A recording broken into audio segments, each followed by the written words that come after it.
relatable to the matters before the court now. What about the reasoning of the court? Well, the public interest was because it's the actually it's the late president. We have a list. No, we do not, my lord, with all due respect. Is this not a late president? If he was treated as a late president, he would not. We would not have these issues with all due respect. His benefits and everything was taken away from him. He is a former president, so yes. With regards to how he was treated, he wants nothing to do with the current president. And that is completely understandable, taking the context of this matter. If I were to have, or any person to have, and it's not about who's right or wrong, it's to see the context here. Have any gripe with my brother, and I do not want him to preside over my funeral. It's my wish. And those wishes, this court will give effect to. Like I say, rightly or wrongly, doesn't matter. Practicalities aside, doesn't matter. The wish of the deceased is that the current president must not be there. And in fact, he said it on numerous occasions. There's podcasts, there's his own words about how he was treated, and one can understand that he doesn't want the current president to preside over his funeral. Mr. Lungu, can you clarify me on this point? Should this court consider the wish of the deceased or the wish of the wife and the family? If the wish of the deceased can be ascertained about where to be buried, this court needs to enforce it. If it can't be, you look at, according to South African law, and even the cases my learned senior friend refers to Sengadi and the like, all of those cases in South Africa, you look at the deceased, does he have a will, does he say where he wants to be buried? If he doesn't, if we can't make that call, then we look at his wife, basically. If it's now his custodial wife or civil wife, we need to find out who's his wife in terms of all of those decisions, and we look at it, and then maybe the next of kin, the siblings and the like. Those are how I see the case law in South Africa. What is the wish of the deceased? Where do the deceased want to be buried? Well, we cannot say where he wants to be buried, my lord, so I cannot make that submission. The wife? The wife wants him to be buried here. Was there no arrangements that he should be taken to Zambia? There were certain negotiations shortly after his death about whether or not to bury him in Zambia or not. All of those negotiations, offers, counter offers, all fall flat. And there's no agreement to it. The wish as it stands here, as contained in the answering affidavit, is that he be buried here. That's a good thing. And if one wants to say there is some type of Zambian law that needs to be applied, all of that still needs to pass constitutional muster. It must not infringe any decision of this court. Ultimately, must not. We're dealing here with a very personal right of the burial issues of any person. And the court cannot, or the applicant cannot, infringe on the following rights. Section 10, the dignity of the deceased. Section 15, the freedom of religion. 30 and 31, the rights of cultural practices. Section 12(2)(b), security and control over one's body, which includes the deceased's body. This court ultimately must find, whatever the decision is, that it does not infringe on these rights. So even if Zambian law is to be applied, it needs to be tested against the Constitution. And that's those rights that are now presented to the court. And how would it infringe the cultural rights? Well, the cultural rights, in all of the matters, my lady, and even in some of those Zambia matters that's been referred to by one learned friend, is the family's wishes. It's pretty much pertinent and of paramount importance. So that's the only thing you're referring to? With regards to the... cultural rights. Yes.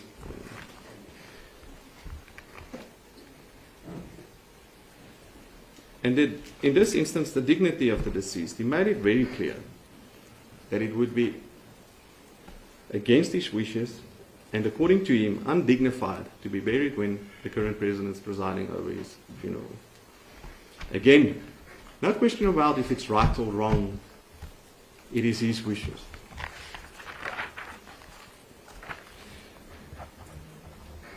Then, my lady, I'll deal with the... See, I still have a few minutes. My lord, I'll deal with the conditional counter application and being being objected to. So condemnation is in essence being sought for a period of 5-6 days roughly,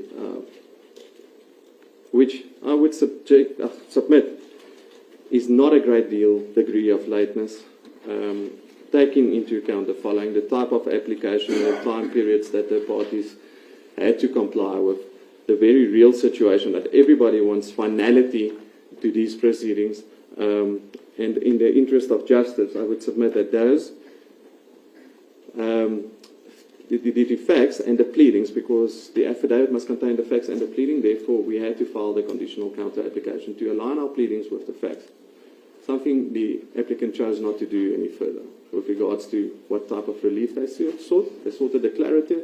They didn't seek specific performance in prayer one then. So we needed to align everything to make sure that everything is before court, everything is properly ventilated. The facts that we rely on, which the applicant says is non-existent in that affidavit, is existent. We rely on all the facts already stated, the representation, the impossibility that they admit to say if there's a breach, it's not material, and in any event, it's impossible to agree to such a term because the President will be there. And then obviously the undue hardship has already been dealt with. It will be undignified to force the respondents to have the current President preside over the funeral of the late President. Sorry, are you saying we must read those factors in? Those factors are dealt with because we incorporate the factors of the answering affidavit in the counter application. We start off by saying everything that's said in the answering affidavit is applicable. The reason why the conditional counter application was filed is to bring into a conditional counter claim, which is just the prayers need to align with all the facts. So we're saying there's no agreement, but we're saying, for argument's sake, if the court might find that there's some sort of agreement, we need to plead in the notice of motion, in the counter application, that it is impossible to enforce that agreement that they then suppose or present to the court as the agreement. We then need to say that there's undue hardship and that specific performance under these conditions can never be granted because it is subject to the Constitution and the rights of the family. And therefore, What are the facts for this conditional counter? in the answering affidavit and in the affidavit itself. So we must go and look for it in the application for condemnation. No, my lady, did no. For condemnation, we must go and look for facts in the answering affidavit. No, my lady, we say what the representation is. The representation is that they would stick to AA7 and they did not. That is the representation that was So made. now you say AA7 Well, is a binding contract because they have to stick to it. in the alternative, my lady, if this court finds there's some sort of agreement, I'm entitled to plead the alternative to say that that agreement, if it is found to be there, which we deny, is in fact there was a material misrepresentation about the facts of that agreement. And clearly there is. The parties aren't speaking about the same thing in those negotiations. Then we say further alternatively, even if this court might find that there is not a material misrepresentation, then it's impossible to enforce the agreement as pleaded by the applicant because the late President will always be there once the body is repatriated. And they say as much in the replying affidavit. They do not say he will not preside over the funeral. Nobody seems to be upset that the President will be there, as long as he doesn't play an active role. My lady, reading the replying affidavit of the applicant, he's going to play an active role. They're saying they don't care about this. If the body is there, it is going to happen. They say it's impossible for him not to participate in the funeral. The replying affidavit. But a concession was made earlier in submission that the candidate insists that he should preside. If I understood Mr. Counsel for the applicant correctly. No, he should not preside. That's paragraph 7.6, which was clearly denied in the answering affidavit. Even paragraph 7.6 in the founding affidavit doesn't say what was submitted to the court. It's the paragraph 7.6 of the founding affidavit, I think, what my lord is referring to. My lord, what I intended to convey was that there may be a difference of interpretation. What does the word preside mean? And what we say is that if you look at what the President would do, he would be present when the military honours take place. He will be present when the funeral service is that's presided over by Bishop Manda when that takes place, because he will receive the foreign heads of state. If that means he will preside, yes, then he presides. So it's an interpretation issue. They understand what they contend is that he shouldn't be there and he shouldn't use the word preside. What we say is he will do what FAA 7 says. That's what he will do. Nothing more, nothing less. Make this.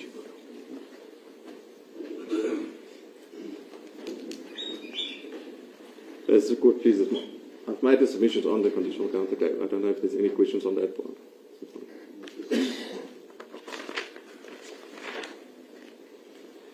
With regards to the striking out application of the applicants against certain portions of the answering affidavit, I'll be very quick. I do submit that at the very least, it's not really necessary to decide if it's vexatious or scandalous or irrelevant. They haven't showed any prejudice in those matters being before court. With all due respect, it also doesn't really make sense, because in that application they're blowing hot and cold. They seek to take out certain portions, but there are a lot of other portions that set out the facts in any event and deals with how the late president was treated by the current president. So in any event, the striking out application doesn't make a lot of sense, because it still leaves in most of the evidence. But those are facts that they could answer to. My lady, I could answer to all the facts with all due respect. So when we say he was refused medical treatment and we attach a letter to the paper showing that he could not leave Zambia, they could say then obviously this is the reason for that. When he was refused to go to church, it's a factual event which they can answer to. Was he refused to go to church? If he was refused, what's the reason for that? Did they stop him from jogging? Is it true? And what's the reason for that? Did they open several criminal cases against his family? Is it true? Is there good reason for that? All of that they can answer to. There's no reason not to answer to it. The reason why it's in the application is not because it's irrelevant. It's to give context to this court in interpreting what the situation is between the parties and understanding the position of the respondent and why they feel so strongly about the material term of the current president not having to do anything with the burial. So I would submit the striking application should be dismissed with cost. It's the same cost as what I'll argue, or it should be cost in the court. With regards to the respondent's striking out application, there are certain passages in the replying affidavit that wants to, and stated as a fact, which is all hearsay, that the president wanted to be buried in Zambia. And I've listed those paragraphs. There's no evidence showing that he wanted to be buried in Zambia, and they cannot make that submission to the court, and this court can never find such a fact exists. Wherefore, those parts in our striking application is all hearsay and irrelevant and should be struck from the replying affidavit with all due respect. The last issue, which I will not belabor, I'll just submit, and the submission is already made in my heads of argument with regards to the ex parte order that was made by this court by the variation of the original court order and the conduct of the attorney for the applicant. The papers make it clear that she was aware of certain facts which she did not convey to the court. And under those circumstances, that instance needs to be referred to the LPC for further investigation. It should not transpire that any officer of this court, as court pleases, my lord? Has that been done? It is in our... No complaint has formally yet been lodged. We are a bit busy with this, but I take my lord's word. As the court pleases, like I say, I'm not going to take it further than what is said in the heads of argument. Then with regards to cost, we deal with cost also quite comprehensively in our heads of argument and set out the reasons why costs should be awarded on an attorney-client scale in favour of the respondents. If it's not on an attorney-client scale, I would submit that cost on a scale C would be appropriate, including obviously a cost of the employment of two counsel. The reason being the very serious nature of the application, that the respondent was forced to abandon a burial that was already planned, money already spent. It caused great embarrassment to the respondent and the family to having to cancel that burial on a very, very short notice. The original application, they say in the urgent application that they got notice on the 18th of June that the body will not be repatriated back to Zambia. That's correct. Then they ought to have brought it already on the 20th and not wait until the 25th on the day of the burial to bring such an application. It's an abuse of process and caused great distress, especially to the widow of the late president, and embarrassment because everybody was already sitting and present at the burial that was arranged for the 25th of June. Further than that, we see, and I submit, that the founding affidavit does not support the relief that the applicant's contending for. It's seeking a declarator, but in fact it seems to be more relying on an agreement. They're not pleading specific performance at all. They're not seeking really specific performance in the notice of motion at all. They would never be entitled to a declarator that they're seeking because the case is really about an agreement. A declarator is something else with different requirements. That's the court pleases, my lord. That's all for the respondents. I just want to... Given the nature of this matter, parties sit down, try to reach a solution. My lord. I'm not yet done. There are the work costs that were incurred by the respondents and funeral assault. Would it be appropriate that the cost should make an order that is private based on costs? Yeah, my lord, it's a very novel application. I understand what my lord's conveying, that it might be an option for this court under the circumstances dealing with the burial rights, and that there's not really, it seems, pertinent case law on this point yet. It is probably a little bit novel. I can't take it further than that, except to say the respondent should not be out of pocket for trying to... Somehow it might be there's a concession by the government that they should get benefits, should get a house, and so on. Well, my lord, unfortunately... The pension going forward. My lord, unfortunately, I'm not in a position to say what's happening in Zambia and why, or anything at all with regard to, let's call it, undertakings and whether they'll be kept or not kept, and I'm not going to venture into those grounds. No, but my main question is, would it be appropriate for this court to make such an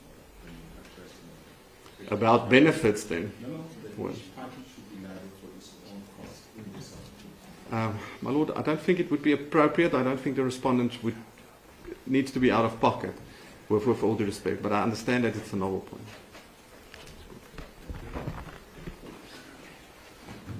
Question? Then should we reply?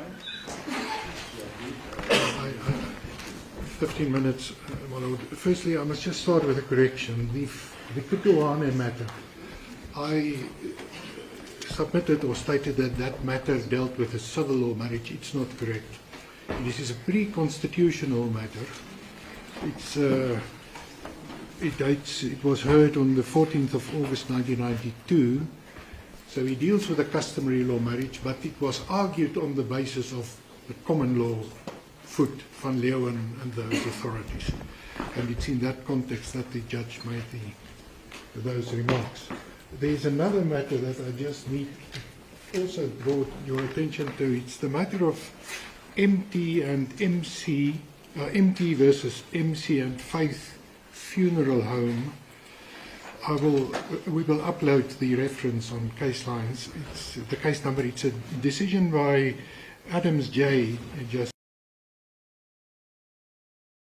in High Court, and in that matter also, he came to the conclusion that where there are multiple competing and practical considerations or multiple competing claims, these cannot be ignored and cannot be governed and resolved strictly on the basis of the principles according to the granting of interdicts.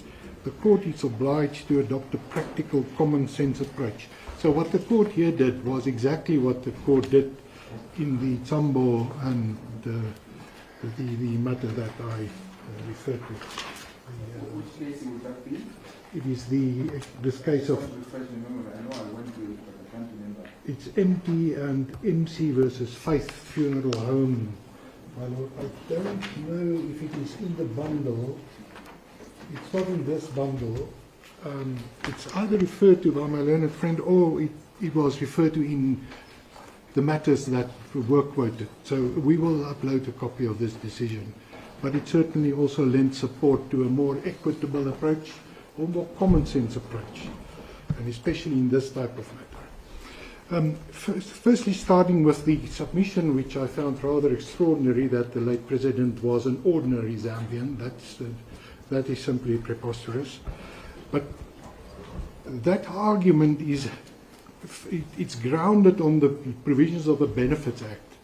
And the applicant, through the mouth of the Attorney General, says the Benefit Act is clear that the benefits are just suspended for so long as you engage in active politics. Upon his death, that impediment or the reason for the suspension falls away and the benefits become payable. One of the benefits is funeral costs. And what the Attorney General says is this is the way the Act should be interpreted, which is in the realm of, obviously, your lordships and my lady can read the Act. The Attorney General confirms that a sensible interpretation is the interpretation that the applicant attaches to it. Are we getting an assurance that Pesal now in Zambia is running in favor of the widow? It will, it must. That's what the Act says. She will get a house, I think she gets a car, children get benefits, those will follow. It's in the papers. Then, the concession, maybe not as to how the actually custody in South. yeah, The concession that is made. based on the papers, my lord, yes. The first point, the question of the wishes of the deceased, what my learned friend did, there's a fancy word to it. If you look at the line and your eye jumps to another point, there's an explanation for that. Your Lordship, or the court referred, my learned friend, to what is stated as far as the wishes of the deceased are concerned, and that is in paragraph 7.6. The family objected that the late president stated his wishes. My learned friend said, no, but that's denied. And then he referred the court to paragraph, the answering affidavit, paragraph 19.1 on 044. But if you look at 044,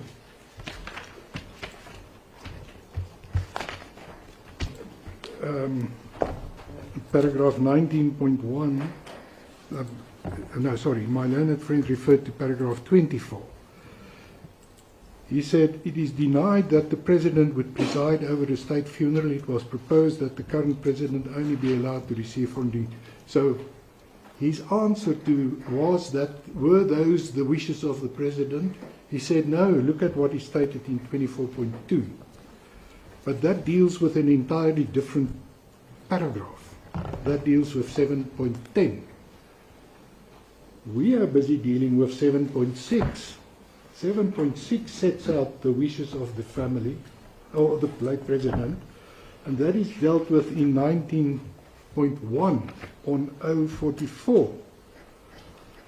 And there the respondent says, the proposed conditions of my family are stated herein. From the listed conditions, it is clear that the family would not agree to the current president playing any role in the burial of the late President Lungu. So they don't take issue with the fact that, on their version, those were the wishes of the late president. So the submission that there is no evidence as to his wishes is wrong. It is as we say in the supplementary founding affidavit, paragraph 7.6. It's not denied. Then the second point that my learned friend forcefully argued, there was no agreement. What he never referred to is what is in paragraph 9.5. 9.5 of the supplementary founding affidavit on page K24. 9.5 reads, the seventh respondent, Mr. Zulu, set out the compromise agreement that was reached. My learned friend didn't deal with that because he can't. On the family's own version there was an agreement, so they can't turn around and argue and make submissions contrary to what is common cause on the papers. Mr. Zulu set out, number one, it will be repatriated. I'm not going to go through. So my submission is simply that contention that there was no agreement is untenable. That takes me to the Plascon-Evans rule. That was at times, see, it's one of the deck chairs that just went, my lord. The Plascon-Evans rule, yes, that rule does apply, but the court also is entitled to adopt a robust approach. A line of cases of Nantini versus Mold, and especially in circumstances such as the present, where we sit, the court has to deal on an urgent basis. It needs to adopt that common sense approach advocated in those line of cases that go back many, many decades, and tells the court how it should deal with if there are disputes, or fact, which I contend there are not. Then the question of the defective notice of motion, it came as a bit of a surprise to me. What the applicant, how the notice of motion is structured, is a declarator declaring the right of the applicant to have the body repatriated, coupled with an interdict that the sheriff would be entitled to cause the transport of the body, and that declaratory relief is squarely grounded on the clear right that the applicant says exists. So the contention that the notice of motion is somewhat flawed, somehow flawed, I submit can't hold any water. Then